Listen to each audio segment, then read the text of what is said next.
দর্শন কোনো কিছুই থামাতে পারেনি ছাত্র জনতার আন্দোলন। সব বয়সীরাই নেমেছিলেন স্বৈরাচার হটাতে। উত্তাল আন্দোলনের দিনগুলোয় সক্রিয় ছিলেন বিভিন্ন মাদ্রাসার শিক্ষার্থীরাও। দফায় দফায় সংঘর্ষ গুলিতে প্রাণ গেছে প্রায় ৭৩ জনের। বিজয়ের পর এই শিক্ষার্থীরাই ক্যালিওগ্রাফি করে জানান দিয়েছেন নিজেদের শিল্প চেতনা। সমন্বয়করাও বলছেন নতুন দেশের অন্যতম অংশীদার তারাও। সবার জন্যই দরকার বৈষম্যহীন রাষ্ট্র।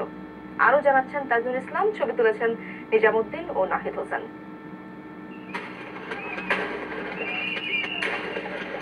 উত্তাল যাত্রাবাড়ি। বৈষম্য বিরোধী ছাত্র আন্দোলনের দিন যত গড়িয়েছে ততই বেড়েছে ছাত্র জনতার অংশগ্রহণ। দেশের প্রতিটি জায়গায় তীব্র প্রতিরোধ গড়ে তোলেন তারা। মিছিলের সামনের সারিতে যাত্রাবাড়ি জামিয়া ইসলামিয়া দারুল উলুম মাদানিয়া মাদ্রাসা। প্রথম দফা কারফিউয়ের শুরু থেকেই যাত্রাবাড়ি শনিরাখড়া মাতুয়াইল এলাকা অবরোধ করে রাখে আশপাশের শিক্ষার্থীরা। পুলিশের মুহুর্মুহু গুলি থামাতে পারেনি কঠোর সেই প্রতিরোধ। জুলাইয়ের শেষ সপ্তাহ আর আগস্টের 5 দিনে নিহত হন অন্তত 73 জন মাদ্রাসা ছাত্র। যখন আবু সাঈদের মৃত্যু হয় এবং সেই মৃত্যুর মাধ্যমে সারা দেশে এই উত্তাপ ছড়িয়ে পড়ে এই আন্দোলনের, তখন আমরা ঘরে বসে থাকতে পারিনি। মনে হয়েছে আমার ভাইয়ের সাথে বৈষম্য করা হচ্ছে, তারাও আমার ভাই। আর দিন শেষে কিন্তু প্রত্যেক মুসলমান আরেকজন মুসলমানের ভাই হয়। মোহাম্মদ জহির উদ্দিন, পুলিশের গুলি কপালে লাগলেও কপালের জোরে বেঁচে যান তিনি। বলছিলেন ভয়ার্ত সেই মুহূর্তের কথা। পুলিশটা আমাকে টার্গেটে রাখছিল। পরবর্তীতে যখন আমি আরেকবার উঁকি মেরে মারতে যাবো, ওই সময় পুলিশটা গুলি করে। গুলিটা এসে প্রথমে দেয়ালে লাগে, দেয়াল থেকে আমার এইখান ছুঁয়ে যায়।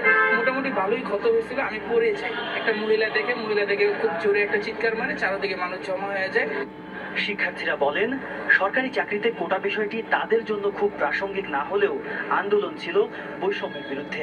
বছরের পর বছর ধরে বঞ্চনার শিকার তারা।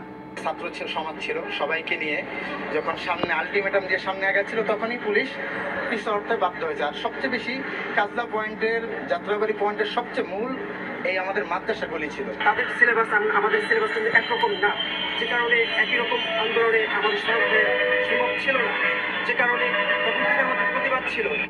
আন্দোলন সমন্বয় করা এই শিক্ষার্থীর কথা মাদ্রাসার শিক্ষার্থীদের মূলধারার বাইরে রাখা যাবে না। নতুন বাংলাদেশ সাজাতে সবাই একসঙ্গে কাজ করতে হবে। যে দর্শন, যে পলিটিক্সের উপর দাঁড়িয়ে, পলিটিক্যাল ফিলোসফির উপর দাঁড়িয়ে এই রেভলিউশনটা যেখান থেকে এসেছে, আমাদের প্রধান ফিলোসফিক্যাল গ্রাউন্ডটা হচ্ছে ইনক্লুসিভিটি। সবার জন্য একটা ইনক্লুসিভ রাষ্ট্র তৈরি করা, এবং সেখানে আমাদের এই যেটা বিশাল জনগোষ্ঠী, তারা আমাদেরই অংশ, আমাদের সমান নাগরিক।